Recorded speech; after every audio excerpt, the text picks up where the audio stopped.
Reading from the Brihad Bhagavatamrita, Book 2, Chapter 1, Text 38.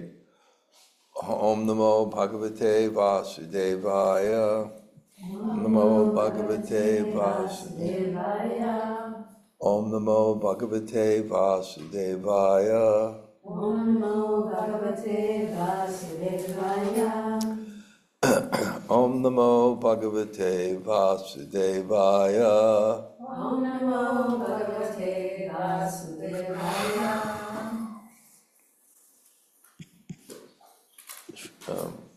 Hemalata, there's some tissues on the table in my room. Just bring the tissues. Devya Deshena Tam Mantram Vivikte Satatam Japam Tanechaya Nivritto Bu Lebhecha Vriddhi Nibritam. On the order of the goddess, he chanted the mantra constantly to himself in a secluded place, gradually gave up his desire for wealth, and his heart became satisfied. Om Jnana Timirandasya Gananjana Shalakaya Taksur Unmilitam Yena Tasmai Shri Gurave Namaha Shri Chaitanya Mano Bhishtam Stapitam Yena Bhutale Sayam Rupa Kadamayam Dadati Svapadantikam Vansha Kalpa Tarubhyascha Kripa Evicha Patitanam Pavanebhyo Vaishnavebhyo Namo Namah Sri Krishna Chaitanya Prabhu Nityananda Shri Advaita Gadadhar Shri Vasudeva Gaur Bhakta Vrinda Hare Krishna Krishna Krishna Hare Hare Hare Rama Rama Rama Hare Hare. So greetings from the Govardhan Bhakta Seva Ashram. Never a dull moment. We have now joining us also Sri Rupa and Karuna Purna. No rest for the wicked. We're keeping them busy. Hemalata Radha is here, and Sakar from Israel. We just got back from Radhakund. I had a program there to give class. So he went there to give class. We just came back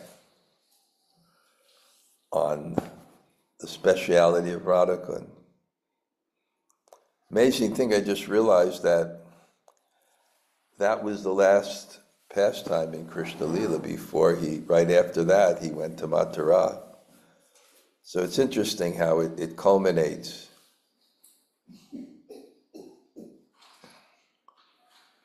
How it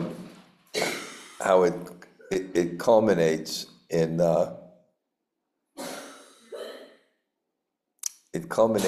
Radhakund. And I was saying to the devotees there, I seem more sattvic because I'm speaking slowly and meditatively. It's because I'm tired. But I spoke to the devotees there. My realization is that, Radhakund is there, the highest place in the universe. But I warned them. I gave them the mantra, Vishayacharya Kabe Shude Habe Man Kabe Hame He Rabo Shri Vrindavan Dham. When your mind is peaceful, you're free from selfish desire, you can serve Vrindavan, and that means to be in these holy places, especially Radhakund, just a short while, but completely focused on Panchanga Bhakti, the 5 most potent items of devotional service. And especially there because although it's the highest place, it may be in one sense the most difficult to enter.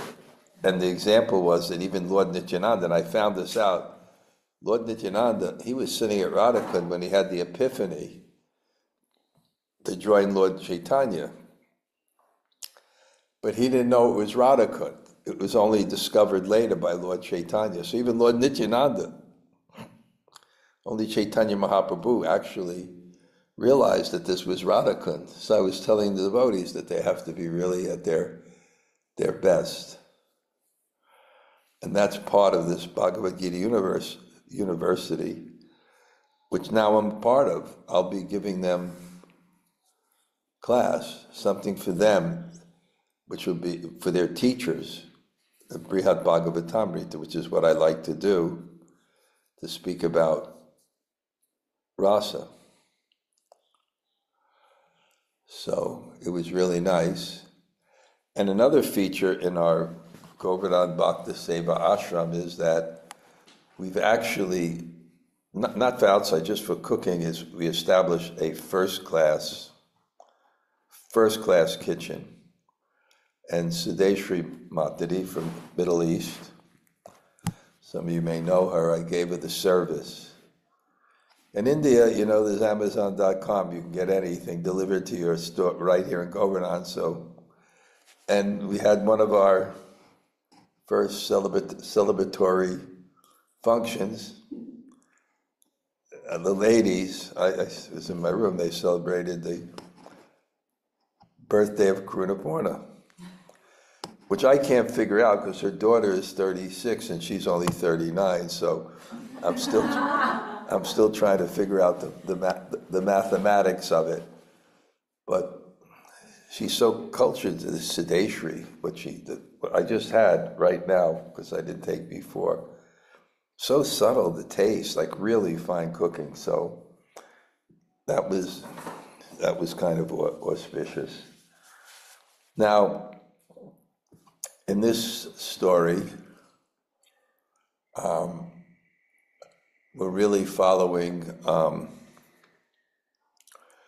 Marge Prickett's teachings to his mother, who came after he heard the Bhagavatam, and in a shorter period of time, a little bit extended from what he would die, to give her the essence. And I make the point so much, what the Bhagavatam is a message.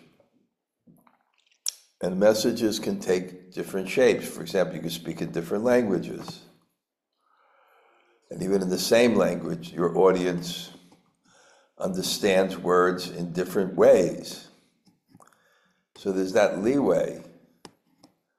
And that's what Prabhupada said is realization, the ability to communicate, which means to take a message and be able to present it in different audiences without changing the meaning. So in this story, and I'm really going to make this short because I've given this summary before, told the story of Narada looking for the topmost recipient of Krishna's mercy, and in incredibly creative literary ways, it's presented that it's the gopis. And then she has this urge to understand the place. And when you're in Vrindavan, you understand, to understand Krishna, you have to understand the place, because the place is a reflection of the desire of God to enjoy in a particular way. And Krishna means the supreme enjoyer. So you look at the environment, you can tell about the person and be inspired in the same mood. So I think in terms of explaining, because Sanatana Goswami's objective at the very beginning is to explain Braja Bhakti. So I love that now the two ways he did it, from the people who live there and the place in which they were enjoying it.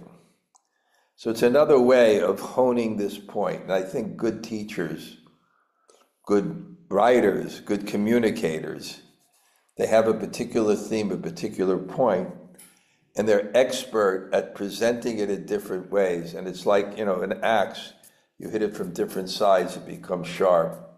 So Prabhupada liked himself, he said a disciple should meet and discussing things from different angles to get that really deep understanding. If you don't have a deep understanding, you can't apply it.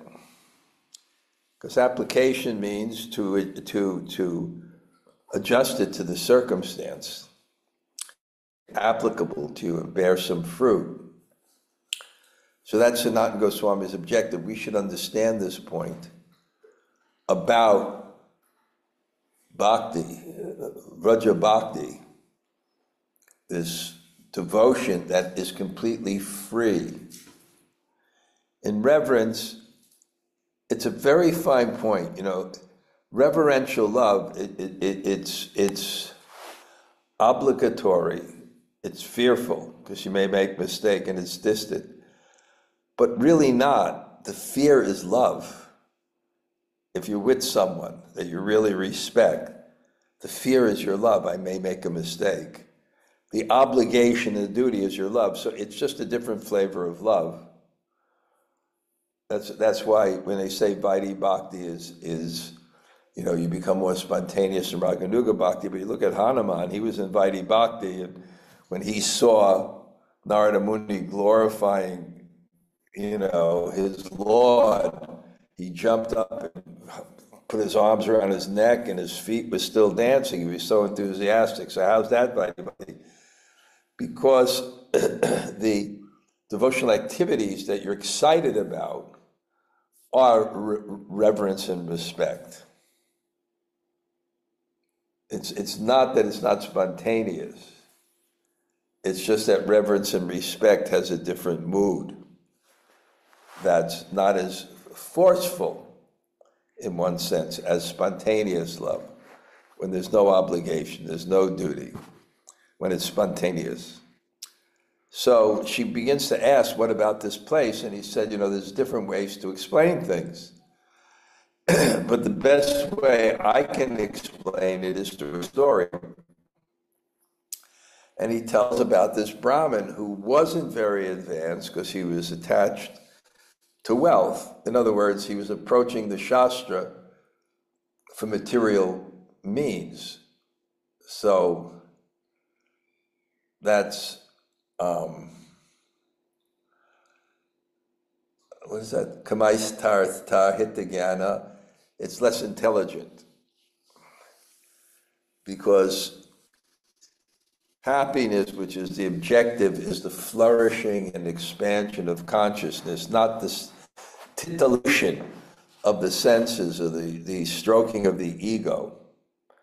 It's not happiness, it's pleasure. But happiness is something lasting, it's an expansion of consciousness. Where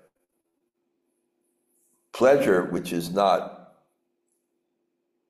prescribed, it may give you some feeling of pleasure, but it degrades the consciousness. Degrades the consciousness.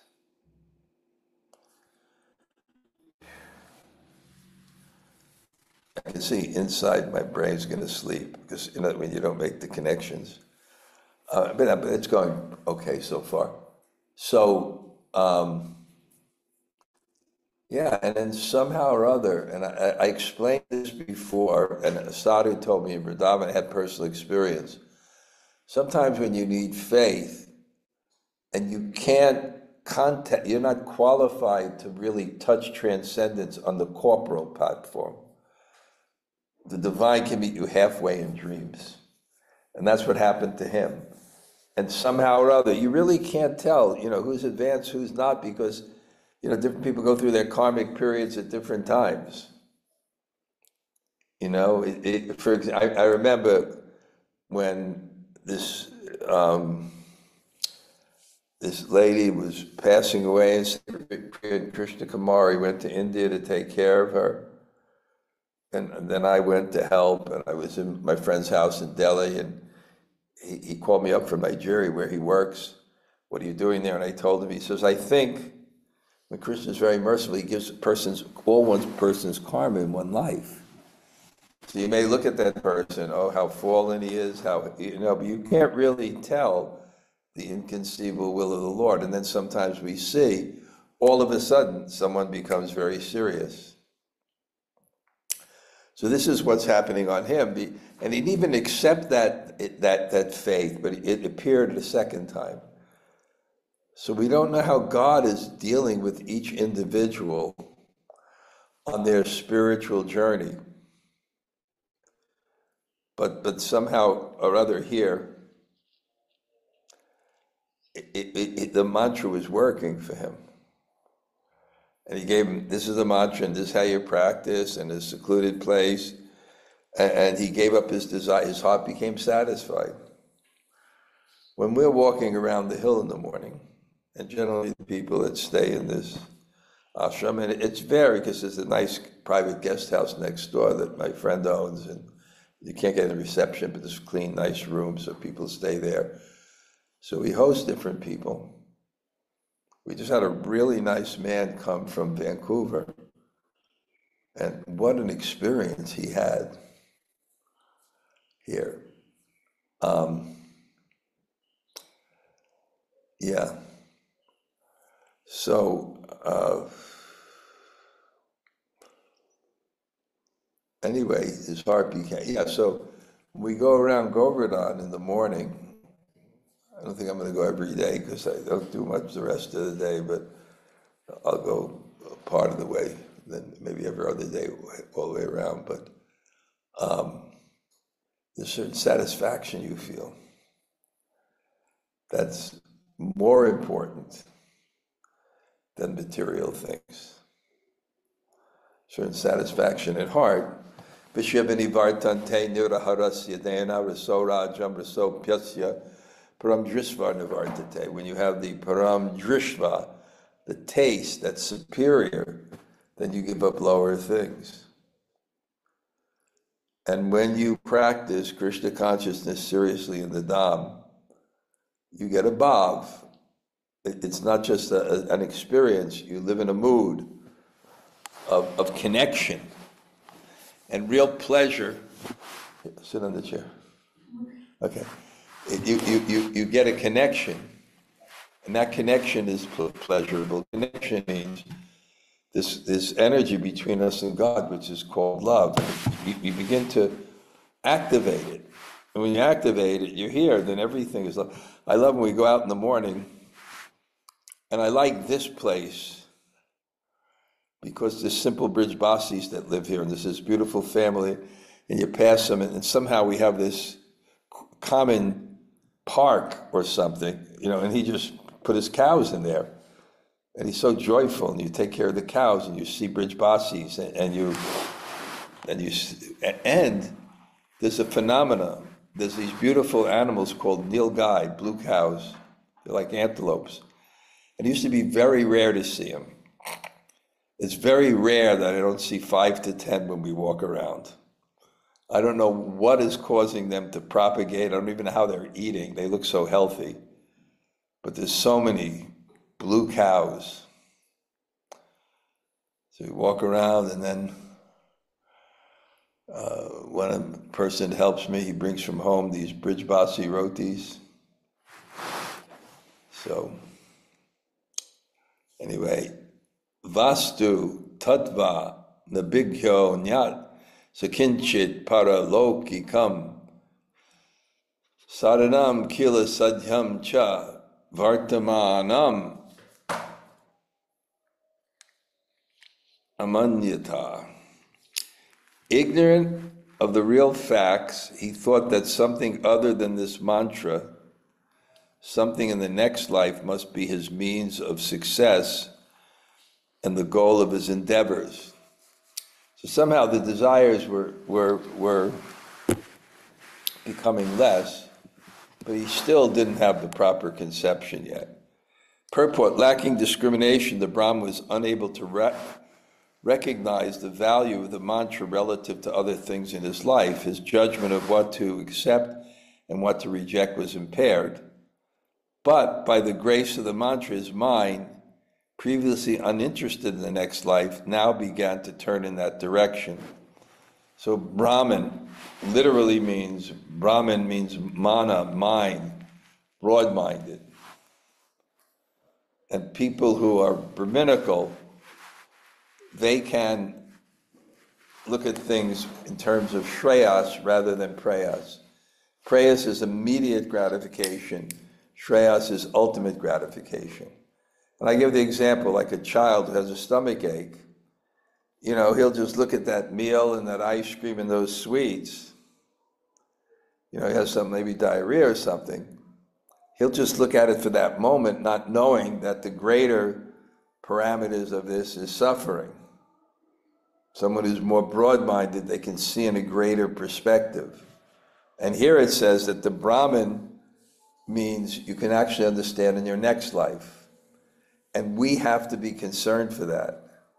Our decisions determine our fate. What our bhav, our consciousness is to yam yam vapi smaram bhavam chajantyante kalevaram tam tam evaiti. Whatever your bhava, whatever your nature is, whatever your mood is, at the time of death, to that nature you will go. So when you become broad-minded, Jai Jagannath speaks about this, when you broaden your perspective and come to the platform of meaning and understanding, then you look at things, not just how I will be happy now or pleasurable now, but how in the long run I will elevate my consciousness and elevate my position. And part of it has to do with understanding that we are eternal and we live beyond this body. So the goddess had withheld from him knowledge about the full power of this mantra, so he was imagining other goals and means of success. But as we shall see later in this narration, the effectiveness of the Gopal mantra, even when knowledge about it is lacking, is evidence of its great potency. The mantra bestows all benefit, even when chanting without faith or understanding.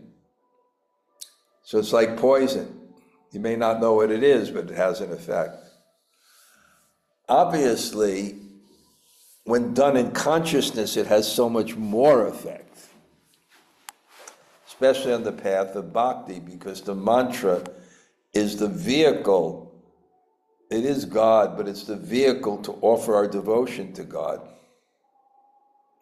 And God hears the voice,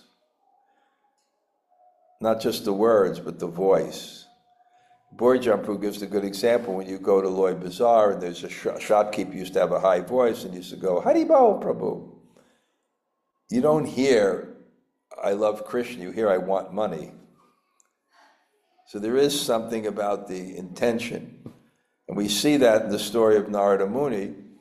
The first time in desperation, he chanted that mantra. He did the same thing the second time. I speculate it didn't have the same effect because the second time you think it becomes mechanical. I've achieved this because of these words and this practice. But no, he achieved it because those words and that practice carried the desperation of his heart, which Krishna heard and responded. But ultimately also, sometimes Krishna gives us what I call an introductory offer.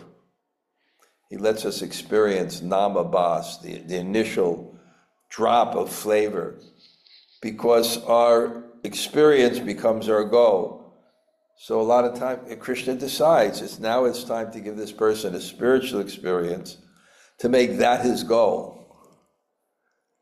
But because we're not really qualified yet, then it may not manifest again until we actually work and deserve it. So, grihadikam parityaja pramams tirteshu bhikshaya gato nirvahayam deham ganga sagara sangamam. He left his home and other connections and began wandering among pilgrimage places, maintaining his bodily needs by begging, and thus he traveled to the place where the Ganga meets the ocean. So that's in Bengal, Ganga Sagara. So he It's inspired, and we should be inspired, seeking for God. And we may search even geographically for it, finding the place, finding the people. But ultimately, the search for God begins within, with the desire for God. People say how to find a guru. You first look in your heart, and you want to be guided by truth. If you want to be guided by truth, Krishna will send someone who represents the truth. So it's not just an external thing based on karma. It's Krishna sends the person according to our sincerity. So somehow this mantra has inspired him to search. And he began wandering at different pilgrimage places and maintaining himself by begging. So he doesn't have a kitchen, he doesn't have a facility. This was the system in India. It was very beautiful. Purport: the Brahmin's chanting gradually increasing its effort, he soon gave up sinful activity and needless sense gratification, took up a renounced life. So somehow it was injecting within him a spiritual goal. And then he began to seek and to search to fulfill that desire in our heart. Viprang Ganga Tate Pasyat Sarva Vidya Visharadam Swadharma Chara Niratan Prayasho Grihino Bahun. There on the shore of the Ganga, he saw many Brahmins, mostly family men who were expert in all fields of knowledge and devoted to performing their prescribed duties. Since the Tirtha he was visiting, Ganga Sagar, was in southern Bengal, at the confluence of the Ganga and the sea, the Brahmins he met were Bengalis. They were expert in the 14 Vedic departments of learning enumerated in the Vishnu Purana. So the 4 Vedas, there's 6 supplements, the Puranas, the Dharma Shastra, the Mimamsa interpretation, and the elaborate science of Naha. These are the 14 departments of knowledge. So these people were expert. You can imagine the samskara back then, how people were born. We had the fortune that this incredible Brahmin came to my class. I'd never met him before, but he had read my Waves of Devotion many times. He was an ISKCON devotee, but from a very powerful lineage. And you can see the samskaras carrying from generation to generation that trace back to a Brahmin priest who was close with Raghunath Das Goswami.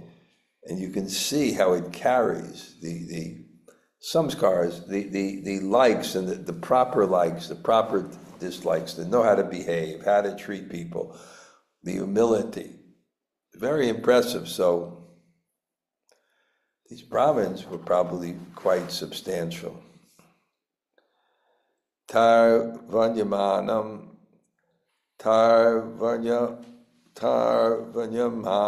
Acharam Nityanaimatikadikam Avasyakam Tatakamyam Swargam Shushravatatphalam. He heard them describe regular and occasional duties one is obliged to perform, optional duties for particular desires, and the fruit of those acts, attainment of heaven. So there's, what is this?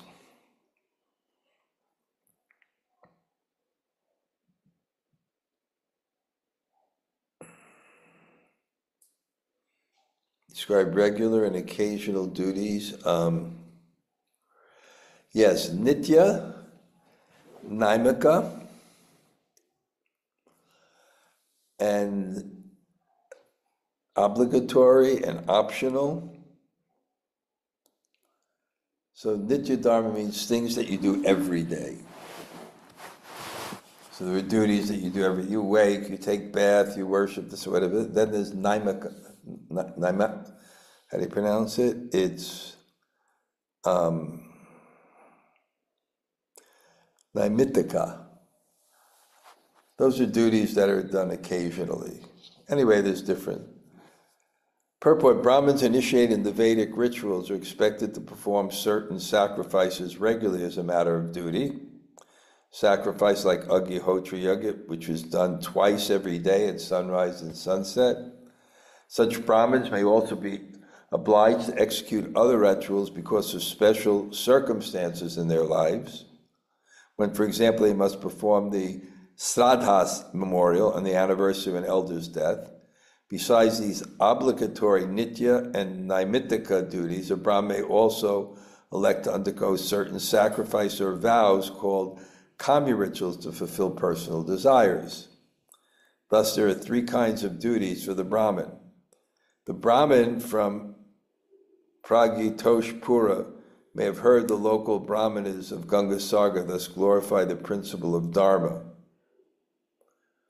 Dharma arises from proper behavior, and the Lord of Dharma is the infallible personality of God. That's one verse. Another verse: a person who possesses good behavior has conquered both this world and the next.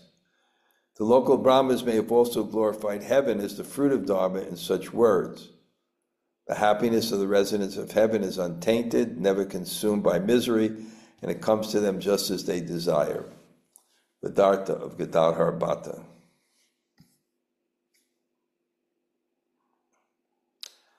Nana sankalpa vaikyascha tananushtana nishtatam drishva tatrodita sadha pravitta sikshita satai. From the various words they spoke to express their determined vows, he saw how firm the Brahmins were in their intention to perform these duties.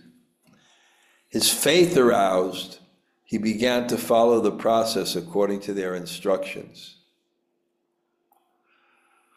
Purport: the Brahmin not only heard the glories of Dharma in theory, but saw exemplars what they preached. He heard them declare their intention, sankalpa, to perform such duties as bathing daily in the Ganga, and then watched as they diligently carried out these duties. Although in all his life he had received no useful spiritual education, these Brahmins were now carefully teaching him principles of Dharma according to their understanding. So he was just watching. Out of respect for the goddess order, he regularly continued to chant his mantra quietly in private. By the influence of the mantra, he felt no inner satisfaction from their rituals. So he was developing an internal desire that was very strong. And other things he was losing attraction for, even rituals. I'm going to stop here. Sometimes I think it's just fatigue, because we went, I've been up since, I think this morning, since 1 o'clock. So somehow I didn't get to take my nap, which I usually take, because, we went to Radhika and had that wonderful class at the ashram of Gopal Mandir of Srup Damodar. So, Jamuna Jaya, if you're there and you can add something, somehow I haven't really been able to do my duty today because of being, if you can find some. Oh, yes, Raj. Hare Krishna, thank you for class and thank you for shouldering on. I know how long those days are, so thank you for keeping class for those of us that aren't there. But I feel like this whole section really was a unpacking of what you say about that you have to make time for pilgrimage. Because we see here when you said the experience becomes the goal. And so we see this in here, and it's not, he's there, now he's seeing the brahmanas, he's seeing them do the thing. He had the mantra, but now he's actually seeing it. And that's when we come on pilgrimage, I'm feeling the same, I do the practice at home, but then I was there, I was seeing the bridge bosses, I was walking, and so I really feeling like this section is really helping us. Um, well, it's really a written down of what you always say about you've got to make times in your day, your week, your month, and your year to have this experience, and then that will fuel your faith. So I was really struck by that theme during this verses. Yeah, it's right. Yeah. Okay, thank you. Okay, Okay. somehow I'm gonna end a little early today. Just I'm getting back into gear now. But I have to say, it's been really wonderful. You know, um, so many people coming. Kastuba's group was here last night. They came. Oh, yeah, I can talk about this. They came one day, and there's an incredible Vaishnav caterer called Ananda Bazar. He's just so expert. You know, the prasadam is always exactly on time. The serving utensils, the plates come with it. And it's in these tiffins. I asked to make a drink. It was an exotic cold drink when they came from Parikram. Then we had idlis, wadas, chutney, sambar, dokla, sweet. We joyfully fed them all. And some of them, they came back twice. I took them out on Prikram, and then the highlight, we took them to in Aniur, the Vaishnav's house that's been cooking the rotis for generation and generation. Yeah. And then yesterday they went to Radhakund to some Brijbasi's house, had the puja at Radhakund. Okay, I'm going to head out now a little early, but thank you all for coming, keep on encouraging me that people are here. And next class, for sure, I take nap in the afternoon. Okay, Vanchakalpa Turvyas.